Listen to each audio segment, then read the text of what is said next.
Words of Sri Aurobindo.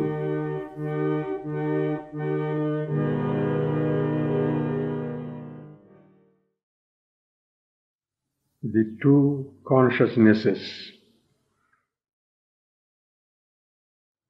There are always two different consciousnesses in the human being.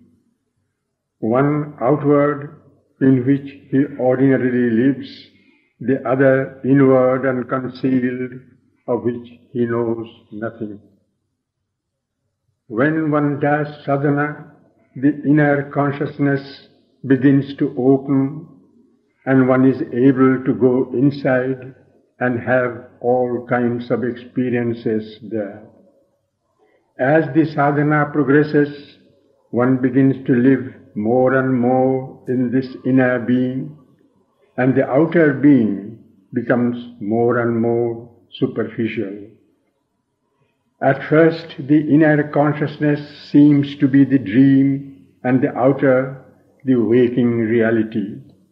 Afterwards, the inner consciousness becomes the reality and the outer is felt by many as a dream or delusion, or else as something superficial and external.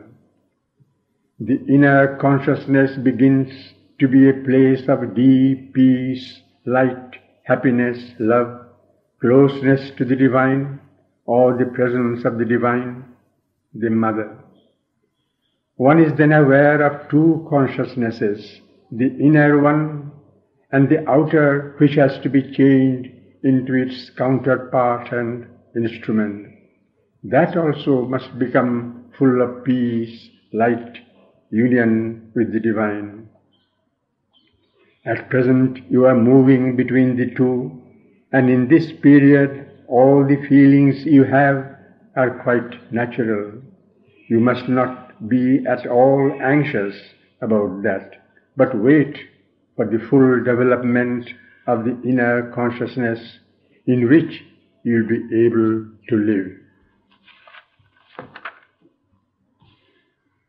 I did not mean by the inner being this psychic or inmost being.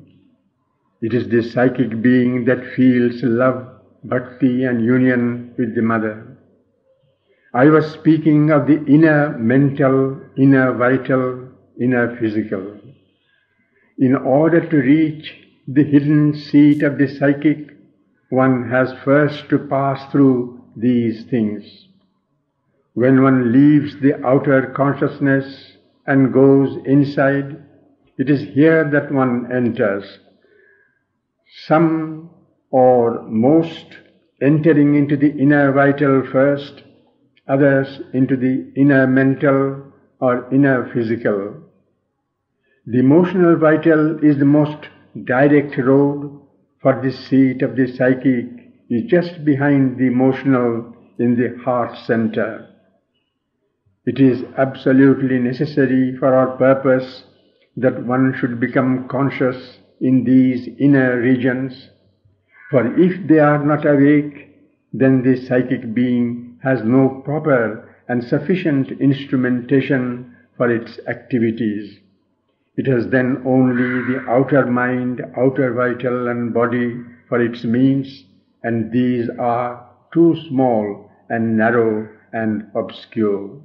You as yet have been able only to enter the outskirts of the inner vital and are still insufficiently conscious there. By becoming more conscious there and going deeper, one can reach the psychic, the safe refuge, Nirapada Sthana, of which you speak. Then you will not be disturbed by the confused visions and experiences of the inner vital outskirts.